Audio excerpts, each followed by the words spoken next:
Hi hello friends, నమస్తే. Welcome to our channel aim study YouTube channel. ఈరోజైతే AP TET మరియు డిఎస్సికి prepare అవుతున్న అభ్యర్థులందరి కోసం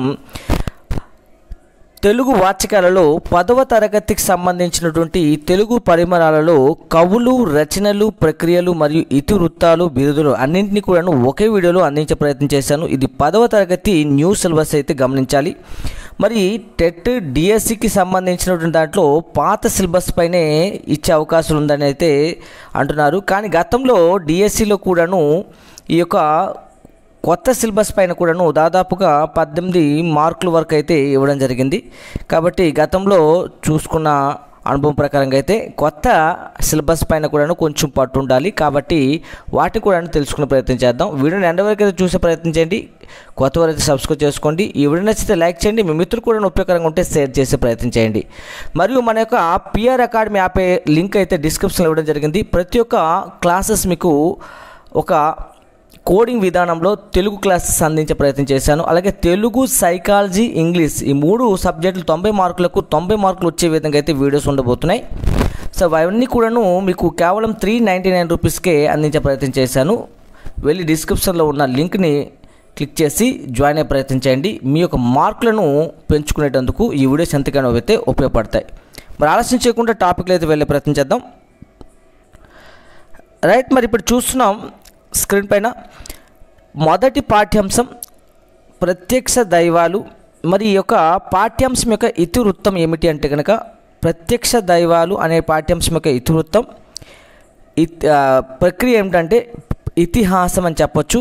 దీని యొక్క ఇతివృత్తం ఏంటంటే తల్లిదండ్రుల సేవ. మరి ఈ పాఠ్యాంశాన్ని రాసిన రచయిత ఎవరంటే కనుక ఎర్రన. ఇది మహాభారతంలో అరణ్య పర్వం 5వ శాస్త్రం నుంచి అయితే గ్రహించబడింది.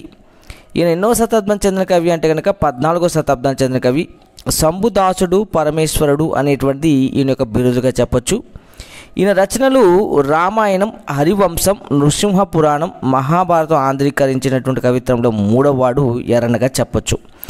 రామాయణము, హరివంశము, నృసింహ పురాణము ఇవి ఈయన యొక్క రచనగా చెప్పొచ్చు. మరియు మహాభారతాన్ని ఆంధ్రీకరించిన 3వ వాడిగా చెప్పొచ్చు. ప్రత్యక్ష దైవాలు మనకి ఎవరు అని అడిగితే కనుక తల్లిదండ్రులు. కాబట్టి ఆ విధంగా చూసుకున్నా సరే ప్రత్యక్ష దైవాలు అనే పాఠ్యాంశము తల్లిదండ్రుల సేవ అనేటువంటి ఇతివృత్తం గుర్తించాలి. ప్రత్యక్ష దైవాలు అనేటువంటిది ఒక ఇతిహాసం. ఇది ఒక ఇతిహాసం ప్రక్రియ. ఓకే, దీన్ని రాసింది ఎర్రన. మరి ఎలా గుర్తుంచుకోవాలి? ఎప్పుడైనా సరే దైవాలు మనకి ప్రత్యక్షమయ్యేటప్పుడు అగ్నిలా జ్వాలలా ఎర్రగా బగబగ మండుతూ వస్తారు. కాబట్టి ఎర్రగా అనేటువంటిది ఎర్రన. ప్రత్యక్ష దైవాలు ఇప్పుడు కూడా ఎర్రగా బగబగ మండుతూ మనకి రావడం జరుగుతుంది. సో ఇది కోడింగ్ విధానంలో. ఇకపోతే బతుకు గంప అనేటువంటి పాఠ్యాంశం యొక్క ఈ ప్రక్రియ ఏమిటి అని అడిగితే కనుక కథానిక. ఇదొక కథ. బతుకు అనేటువంటి ఒక కథ లాంటిది. అందులో కుటుంబాలు ఉంటాయి. ఆ బతుకు అనేటువంటిది కుటుంబానికి సంబంధించిన బతుకు. ఇది ఒక కుటుంబానికి సంబంధించిన కథ. అలాగే దీన్ని రాసింది ఎవరంటే మూలింటి చంద్రకళ. కుటుంబ విలువలు తెలుసుకోవాలంటే వాళ్ళకి ఒక కళ ఉండాలి. కుటుంబ నడిపించాలన్నా, బతుకు గంపని నడిపించాలన్నా వాళ్ళలో ఒక కళ ఉండాలి. అదే చంద్రకళ అనేది గుర్తుంచుకోండి. బతుకు గంప అనేటువంటిది కుటుంబ విలువలతో ఉండేటువంటి గంప. ఇది ఒక కథకు సంబంధించినటువంటిది, అంటే కథానిక ప్రక్రియ. కుటుంబ విలువలు అనేటువంటిది ఇతివృత్తము. బతుకు గంపను మొయ్యాలంటే ఒక కళ ఉండాలి. కళ అంటే చంద్రకళ అని అయితే గుర్తుంచుకోవాలి. మూలింటి చంద్రకళ 20వ శతాబ్దానికి చెందిన కవి, రచయిత్రి. మరియు ఆమె రాసినటువంటి రచనలు చూసుకుంటే కనుక ఒక ప్రయాణం, బతుకు గంప, ఒక రైతు కథ, అత్తగారి కథలు, కాంతం కథలు, రేడియోలో ప్రసంగాలు, వ్యాసాలు రాయడం జరిగింది. ఇవి ఈమె యొక్క రచనలుగా చెప్పొచ్చు. ఇకపోతే శతక మాధుర్యం. శతక మాధుర్యం ప్రక్రియలు ఏంటంటే శతకమే. ఇందులో ఇతివృత్తం ఏమిటంటే కనుక నైతిక విలువలు. దీంట్లో ఉన్నటువంటి వివిధ రచయితలు మరియు కవులు ఎవరంటే కనుక మారద వెంకయ్య, దూర్జటి, పోతులూరి వీరబ్రహ్మేంద్ర స్వామి, వేమన, మిగిలిన వాళ్ళైతే ఉన్నారు. వివిధ శతాబ్దాలకు చెందిన కవులుగా వీళ్ళు చెప్పొచ్చు. 16, 17 శతాబ్దాలకు చెందినటువంటి కవులుగా చెప్పొచ్చు. ఇకపోతే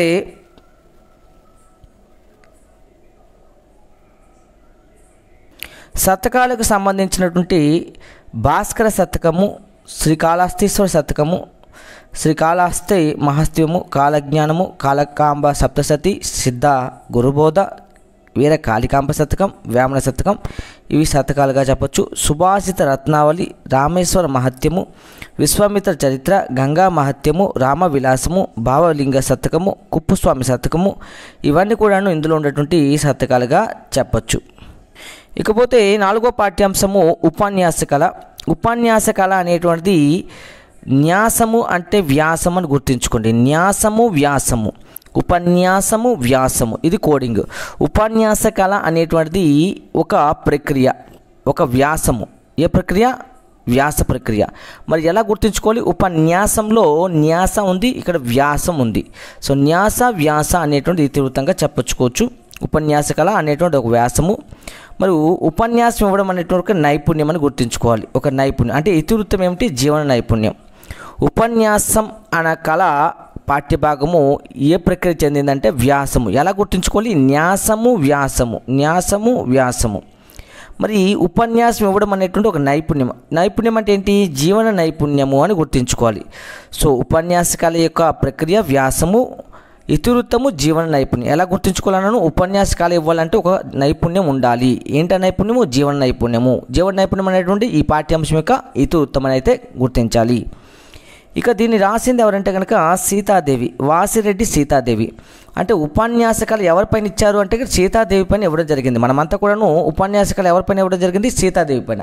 అంటే మనం ఎలా గుర్తుంచుకోవాలి? ఉపన్యాస కళ అనేటువంటి పాఠ్యభాగం యొక్క రచయిత్రి ఎవరంటే సీతాదేవి. ఈమె 20వ శతాబ్దం చెందిన కవయిత్రి. ఆంధ్ర పెర్లబక్ అనేటువంటి ఈమె యొక్క బిరుదు. ఆంధ్ర పెర్లబక్ అనేటువంటి ఎవరి బిరుదు? వాసిరెడ్డి సీతాదేవి గారి బిరుదు. మట్టి మనిషి ఆంధ్రప్రదేశ్ సాహిత్య అకాడమీ అవార్డు 5 సార్లు అందుకున్నారు. రైట్. ఇక జలియన్ వాలాబాగ్ అనేటువంటి 5వ పాఠ్యాంశం. ఎన్నో పాఠ్యాంశం? 5వ పాఠ్యాంశం. మరి ఇందులో చూసుకుంటే కనుక ఇది ఒక ఖండ కావ్యము.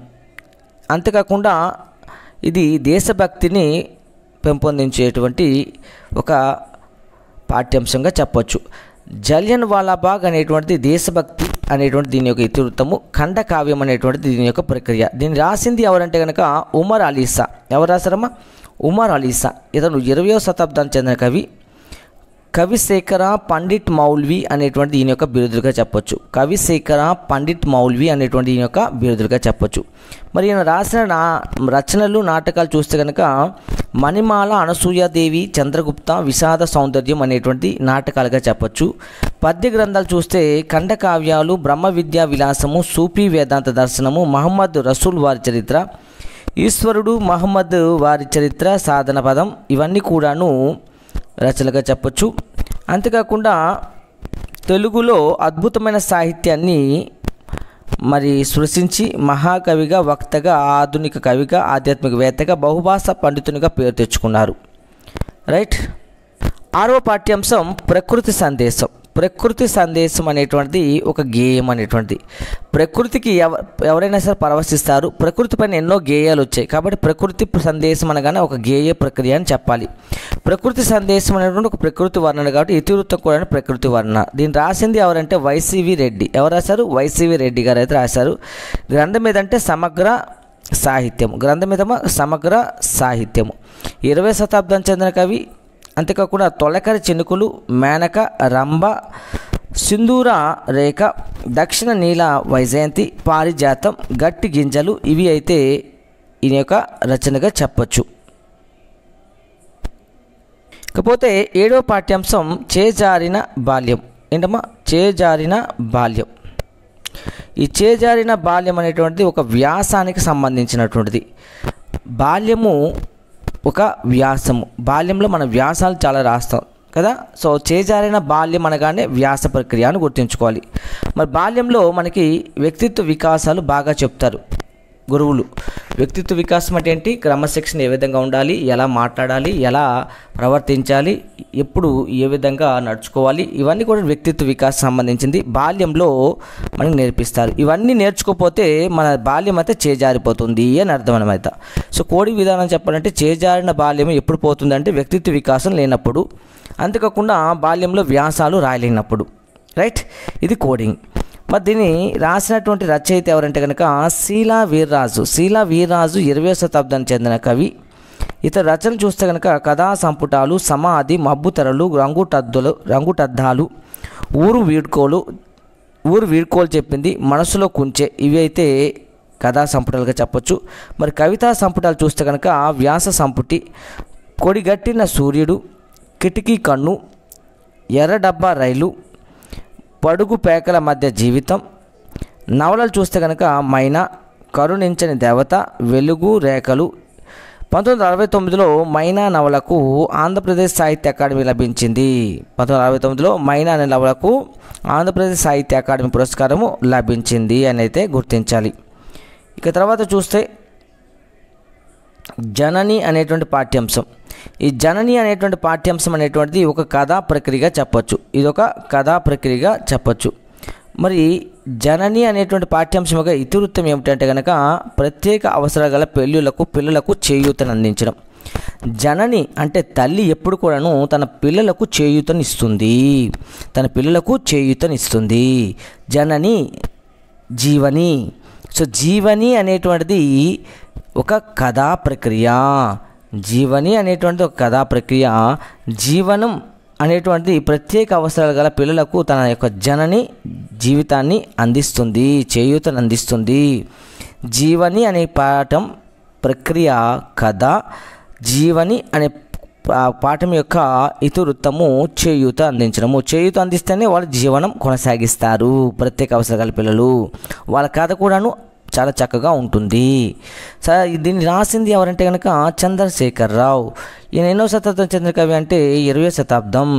కథా సంపుటాలు, మాయాలాంతరు, ద్రోహ వృక్షం, లెలిన్ ప్లేస్, ఇవి ఈయన యొక్క రచనగా చెప్పచ్చు.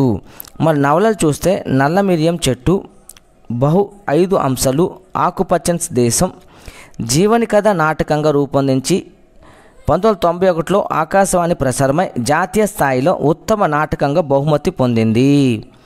ఇకపోతే 9వ పాఠ్యాంశం రాజధర్మం అనేటువంటిది ఒక నాయకత్వ లక్షణం గల ఇతివృత్తం గలటువంటి ఒక పాఠ్యాంశం. నాయకత్వ లక్షణాలు ఎవరిలో ఉంటాయంటే రాజుల్లో ఉంటాయి. సో రాజు అనగానే మనకు గుర్తు రావాలి నాయకత్వ లక్షణాలు. ఇదొక ప్రబంధం. రాజు ధర్మము బంధము విముక్తి. రాజు ధర్మము బంధ విముక్తి చేస్తుంది. రాజు ధర్మం ఏం చేస్తుంది? ప్రజల బంధ విముక్తుల్ని చేస్తుంది. అంటే ప్రబంధము. బంధ విముక్తి అంటే ప్రబంధము. రాజధర్మం ఎలా ఉంటుంది? నాయకత్వ లక్షణాలు కలిగి ఉంటుంది.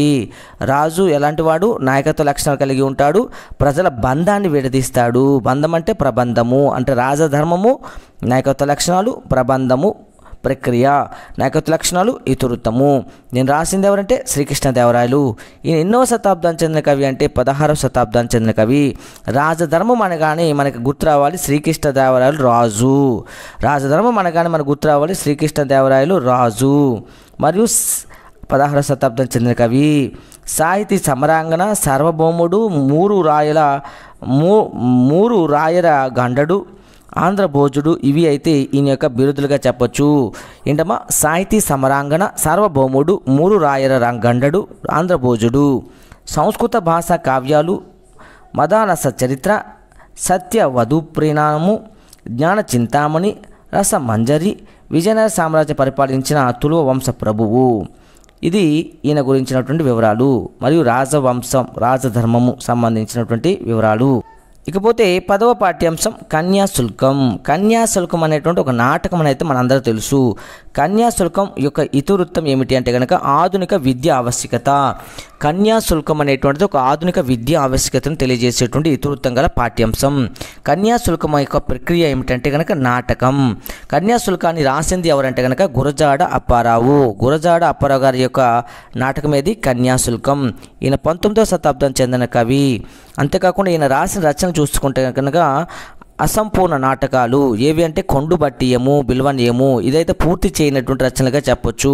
ఇక పూర్తి చేసిన కవితలు చూస్తే కనుక ముత్యాల సరాలు, అలాగే కథలు చూస్తే కనుక దిద్దుబాటు, పెద్ద మసీదు, మీ పేరేమిటి, సంస్కర్త, హృదయము, మెట్టిల్డా, ఇవి ఈయన యొక్క కథలుగా చెప్పొచ్చు. ఇకపోతే ఆధునిక సాహిత్యానికి వేగు చుక్క గురజాడ అప్పారావు గారుగా చెప్పొచ్చు. ఇకపోతే యుద్ధ విజేత అనేటువంటి పాఠ్యాంశం ఏ ప్రక్రియకు చెందింది అంటే కనుక వచన కవిత.